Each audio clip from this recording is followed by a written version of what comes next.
I'm Tim Sessi, and I'm Principal Advisor for Distributed Generation for the Center for Sustainable Energy. Thanks everyone for coming today. My background is in engineering. I've been about 20 years in new technology deployment, and for the past year working with CSE and supporting the SGIP team. And really impressed by the program and the evolution of the program, and really with the ITRON impact evaluation. If you haven't read it, do. It's an incredible document, and I think it's a great basis for evolving the program. They've really incorporated the feedback that we've given them on it, so hats off to ITRON doing fantastic stuff. And in fact, what I want to talk about is one of the products that we got out of that effort, and that's this data set on GHG emissions for 2016. So specifically, the way I want to address it is looking at round trip efficiency, a favorite topic today. Can we use that information to make some insights into whether round trip efficiency is a good metric for greenhouse gas emissions? So the way we define it in the program, as we've talked about, is really total energy out compared to total energy in. And as you know, if you put energy into a battery, not all of it comes out. You're going to have come out in these other streams of energy. You've got idle losses, these plant losses that are always in effect, that are continually draining some amount of energy.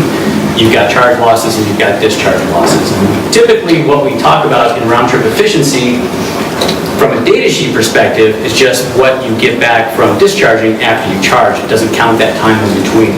One thing I would encourage is to get away from round trip efficiency as a term at all, because we don't all agree on its meaning all the time.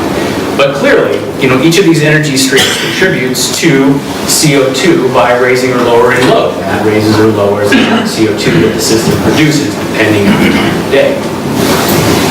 So we've got this data set that's going to help us to assess this. It gives us the marginal emissions rate of the grid per time of day. They've got it separated into Northern California and Southern California.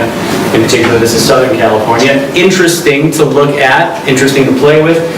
This maps out time of day versus month, averaging in all those hours within a month. You can see some familiar shapes of low emissions during early spring and later summer. You've got those high evening peaks.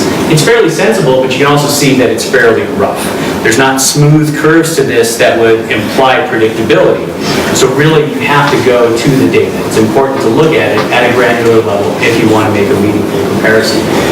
And as has been said, CO2 emissions reductions happen when you've got marginal emission rates and discharge energy that are low compared to increases where during charging you've got all of these different factors coming into effect. Not only the energy that you want to discharge, but what you're feeding for losses, for idling, and for charging and for discharging.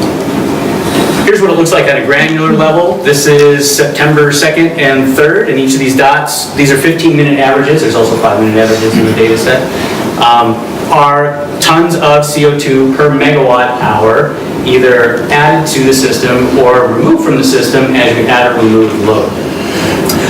And you can see it's not really regular. There's some familiar patterns, midday decreases, some evening peaks there, but some changes throughout the day. So applying this to meaningful data can give you some indication of whether a strategy is effective in raising or lowering CO2 emissions. So with this exercise as a demonstration, looking at the question, are operating cycles, charge-discharge efficiency, idle losses significantly impactful for GHG emissions for energy storage? And this is using the E3 data set only for a projected case. So lots of disclaimers here.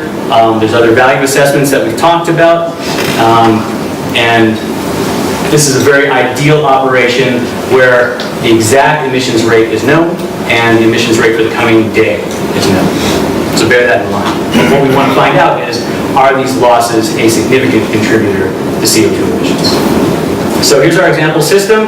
Took a midpoint of our system, 30 kilowatts is where we separate PBI from non-PBI. Consider a 2-hour system, pretty typical, and again, perfect knowledge of the actual emissions rates and the coming days emissions rates. So you can pick the lowest emissions rate time to charge, the highest emission rate time to discharge. Conservative system parameters, 80% charge-discharge efficiency, call it 2% idle losses, and cycling every single day. How does this look? When you plot out the amount of emissions that you would have from a 2-hour charge that's shown here in the upper curve, the orange curve, because that has to compensate for losses, and what you would get for total CO2 emissions from a discharge is shown in the gray. The offset is the charge-discharge efficiency. Also shown here are the emissions from the idle losses. Again, 2% of rated power, about 600 watts. Those are going to accumulate over the course of the year, so whatever you save has to be greater than that. This is what it looks like on a daily basis. So every day that you operate, assuming that you have the right timing, that you're discharging at times of lower CO2 emissions than when you charge, as long as each of those days accumulate up to show more CO2 avoided than your idle losses accumulate up over the course of the year, you win. You have a benefit of CO2 reduction. Here's how that system performs in these ideal conditions. About 10,295 kilograms of carbon dioxide are avoided from being emitted just from the discharges. However, you got to back that up for each of your losses. You charged with about 1,900 kilograms worth of CO2, and your charge losses created about 440 kilograms. Your idle losses, significant, on par with what you charged with, about 1,500 kilograms of CO2. So in this case, in these ideal conditions, those losses are significant.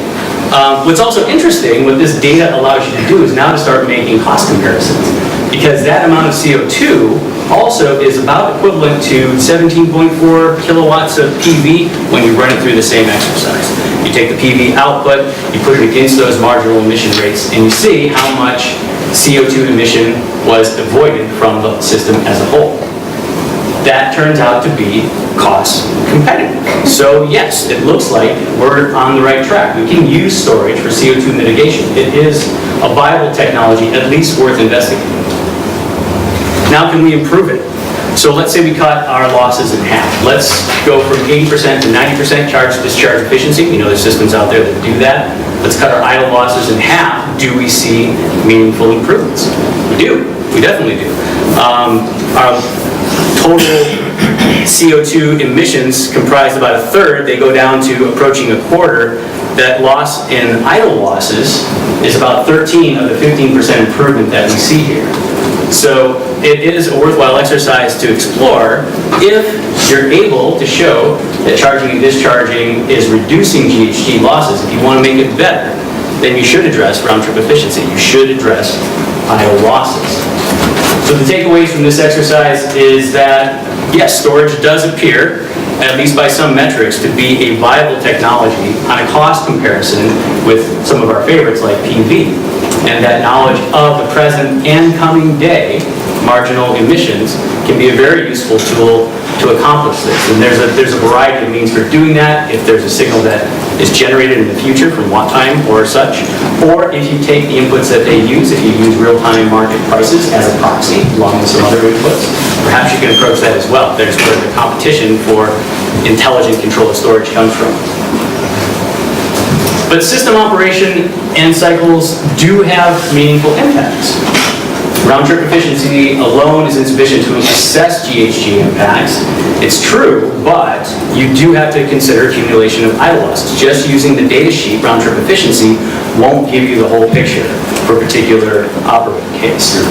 Moreover, changes in the minimum number of cycles have to be predicated on whether those cycles increase or decrease CO2 emissions. If completing a cycle results in lower marginal CO2 emissions, do more of them. If completing a cycle results in higher CO2 marginal emissions, do less. It's that simple. But you have to be able to assess it. And again, my last point, this data set makes that common comparison possible. I think it's one of the most valuable things to come out of a very valuable report. And again, I encourage everybody to dig in and start playing with the numbers and fire up Excel, MATLAB, or your favorite data cruncher. Thanks.